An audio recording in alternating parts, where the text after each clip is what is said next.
Project Plus Zelda is a character made up of extremes, defined best by the disparity between the power of her toolkit and her absolutely abysmal character attributes. At a glance, one could see her middling airspeed and bottom of the pack ground speed, and make the logical inference that she can't win neutral without an opponent arrow, writing her off as a garbage character, solely relegated to stomping noobs and pissing off people on netplay. But her raw movement stats only tell a small part of the larger story. By embracing the minutiae of Zelda's strange kit, we can turn this anthropomorphic sack of bricks into a devastating character, with tricky set play, top-tier burst movement, and a skill cap only determined by her pilot's creativity and execution. I'm Evil Lesbian, and I'd like to think that I'm a pretty okay P+ Zelda player. I've been grinding and labbing this character for a few years now, and I'd like to share what I've learned with y'all in this new series that I'm calling Dispensing Wisdom. For our first lesson, I'd like to cover one of Zelda's most versatile tools, one that is instrumental to success with her in just about every facet of her gameplay, that being her up B, Farore's Wind. Farore's appears to be a fairly standard teleport recovery, with hitboxes on startup and reappearance, as well as invincibility while Zelda travels. What elevates this move above its peers, however, is the ability to press B again to cancel it at any point in its travel time. While canceling up B makes it so that the reappearance hitbox doesn't come out, in return Zelda has much lower end lag on the move. In terms of recovery, this makes it so that Zelda can bait opponents into leaving the ledge to punish an onstage landing, only for her to cancel and end up snagging the ledge from them.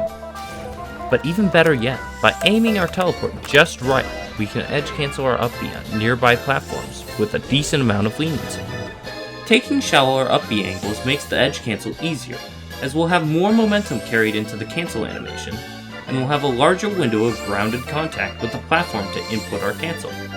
It should be noted that it's much easier to edge cancel a downwards angled up B than an upwards one. By starting our up B in certain stage-dependent positions, we'll be able to threaten both the platform edge cancel and going to ledge at the same time, effectively removing the ability for our opponent to react to our recovery option, and instead forcing them to try and trick us on which options they'll actually cover. Some other useful recovery mix-ups include drifting back and edge canceling up B end leg on the ledge, entering special fall by up being high above stage, and up being directly into the stage without canceling to get the hitbox. Moving on to neutral applications, up B is great at mid-distances for staying unpredictable, mixing up our opponent. Ground-to-ground up B in particular has the lowest end lag of all of her up B options, and allows us to cancel the move left or right with the cancel direction determined by what direction we're holding when we press B. We can also aim grounded up B into the floor to change the overall distance it covers, even to the point of going directly downwards and staying in the same place. Putting all of this together makes it incredibly difficult for our opponent to predict where we'll end up and when we'll get there.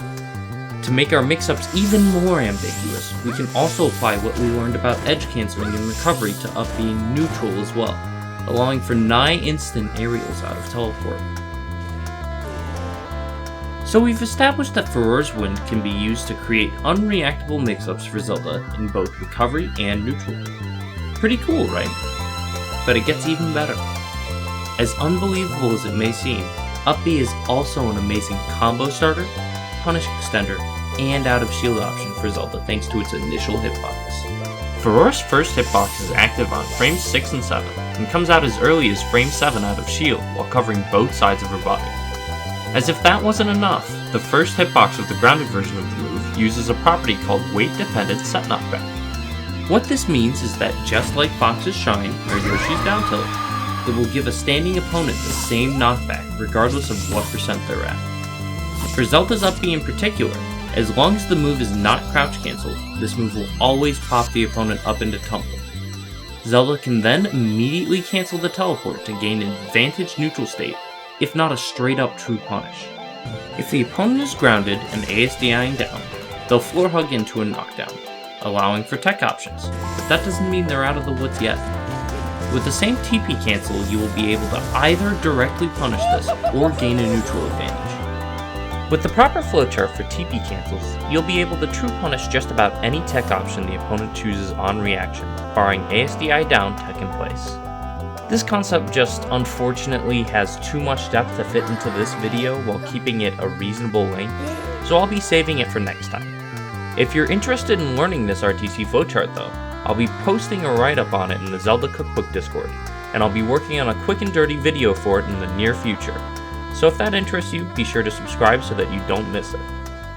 Note that true crouch cancel will prevent the opponent from being knocked down by LP, leading to a likely counter hit. However, we can mitigate that risk by aiming to hit up B on an aerial opponent instead. This is exceptionally effective against fast fallers and semi-fast fallers, who will get either true comboed or tech chased directly out of the teleport for massive damage or even direct kills. Well, that wraps up about all I have for y'all today. But if you're looking for more Zelda knowledge, you can join the Zelda Cookbook Discord via the link in the description. It has lots of interesting tidbits and tips for aspiring Zelda players of any skill level. If you enjoyed the video, feel free to leave a like, and you can subscribe for more videos like this, as well as combo videos featuring my friends and I. Also, if you have any P+ related questions, even if they aren't Zelda related, I guess, leave a comment and I may make it into one of my next videos. Thanks again for watching. Long live P+.